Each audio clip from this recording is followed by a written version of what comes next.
Hi, this video is going to talk about the settings in Seesaw. So once you are in your Seesaw account on your computer, if you click on the wrench over in the right-hand corner, you will pop up with your settings for this certain class. Your class name should be on the top.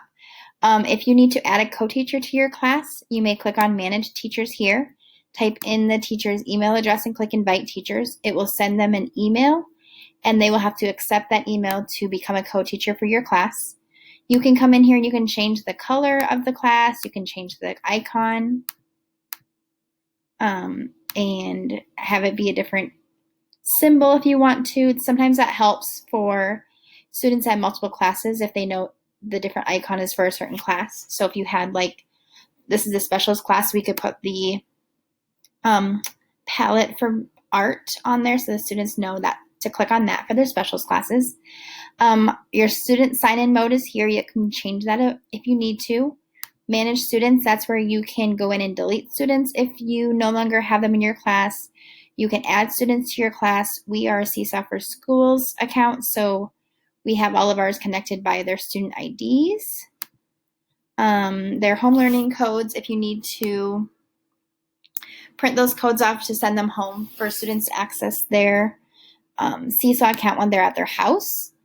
Here's where you can also turn on and off if they can like each other's posts, if they can comment on each other's posts. Same thing for if they can see each other's work, yes or no. If you want new items to have you approve them before they are posted for everybody to see, if they can edit their items, and as well as the family access. So here you can turn it on or off.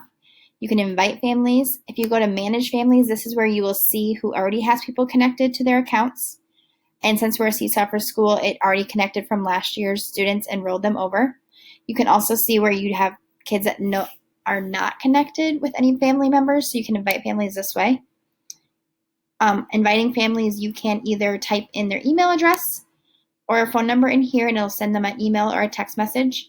Or you can always print your invitations like we had before and send that home with your students.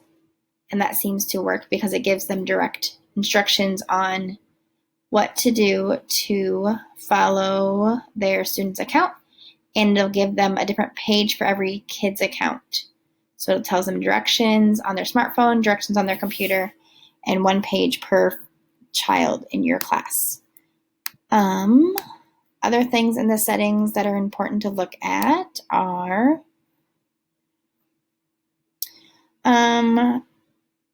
same kind of settings for families. Do you want them to be able to like things, to comment on things?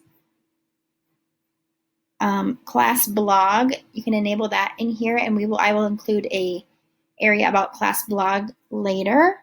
Manage folders. So in here is where you can create folders for every topic area you want to put your activities and things in. So like on this one, I would put one for music, and I can include one for art.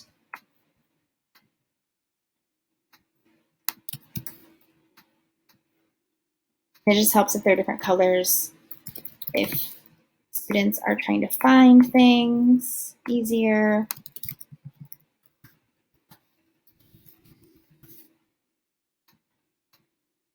So all my areas are done there. And skills gets into if you're adding skills to your school. And then that's really the only ones that are affected by your settings.